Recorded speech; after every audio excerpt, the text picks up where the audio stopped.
Hello and welcome to Let's Talk Climate. I'm Jennifer Giordano, and today we're bringing you a special research episode.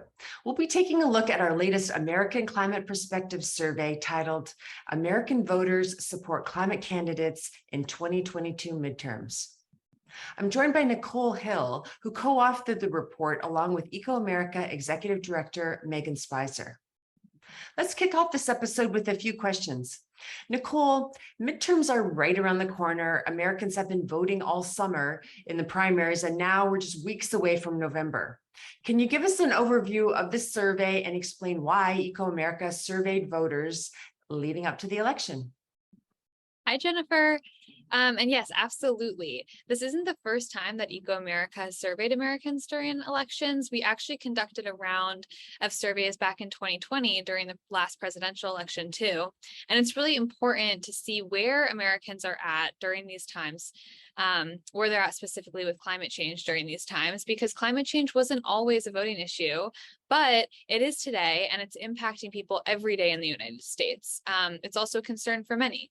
So we set out to understand who's more likely to vote for climate candidates and what motivates those voters who consider climate change at the polls to make climate change a voting issue.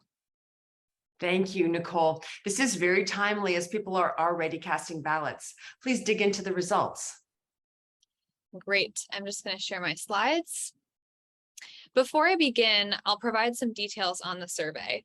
The methodology, the top lines, and the full report can be found on ecoAmerica's website, and they're also linked in the video description below.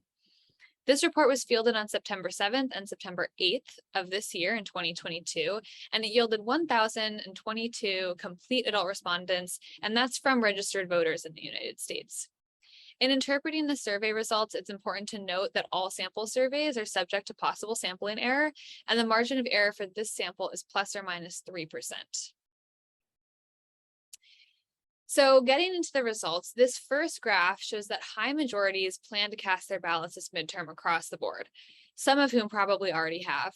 Nationally, 85% of registered voters report that they plan to vote. And if we take a closer look at political affiliation, it shows that 93% of Democrats, 89% of Republicans, and 78% of independents plan to vote. The percentage of voters saying that they're going to head to the polls this season also increases with age. So if you look at the middle section of this graph, you can see the age breakdown. 77% of young voters between 18 to 29 years of age plan to vote. 79% of those who are 30 to 44 years plan to vote. 87% of voters who are 45 to 60, and then 96% of voters who are over the age of 60 plan to vote. Then if we look at sex, nearly 9 in 10 males say that they plan to vote, about 88%, 5 points higher than females at 83%. Wow, great to see so many people intend to vote. It'll be interesting to see what voter turnout actually ends up being in November. How does climate change play into all this? Well, next we asked the sample how likely they would be to vote for a candidate who supports climate change solutions.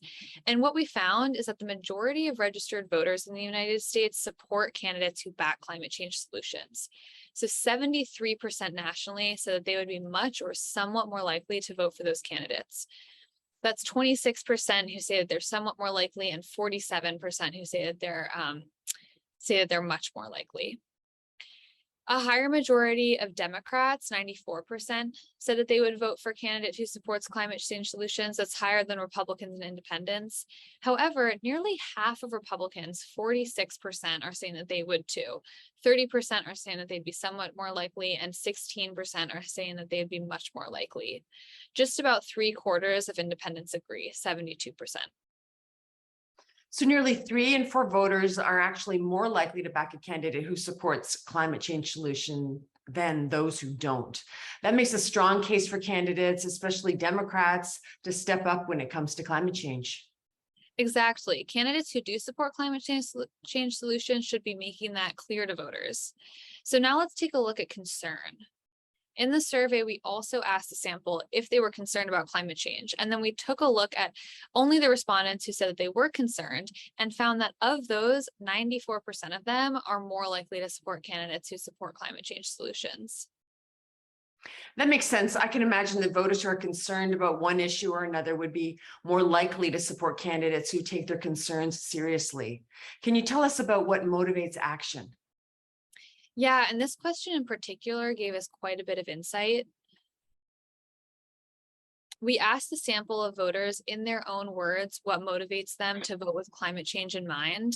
Voters frequently reference the future, future generations, children, and grandchildren in their responses. You can see in this word cloud that future is front and center.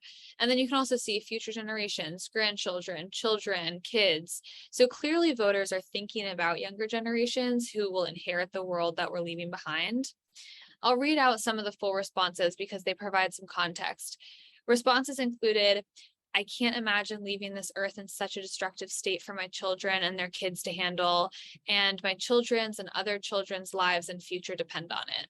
Other voters spoke more generally about the future rather than honing in on kids and children. One respondent said, I want a future where the earth isn't dying. Another one answered, if we don't get the people that can affect change in a position to do so, we will never do what is required for survival in the future. So voters are bringing climate change to the polls, and this really helps us understand what they're thinking about most when doing so. And that wraps up the survey. That's all I have for today. Great.